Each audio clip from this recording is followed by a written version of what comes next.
Alright, you guys see that gray connector, and right behind it you can see a piece of wire sticking up. And that piece of wire is a knock sensor.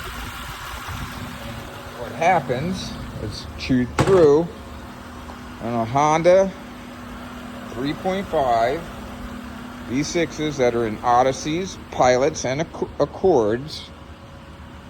The rodents get under the intake manifold where it's nice and toasty and have children and chew up everything down there. And 9 times out of 10, your knock sensor code will be chewed up wiring from rodents for a knock sensor code for any 3.5 Honda PO325.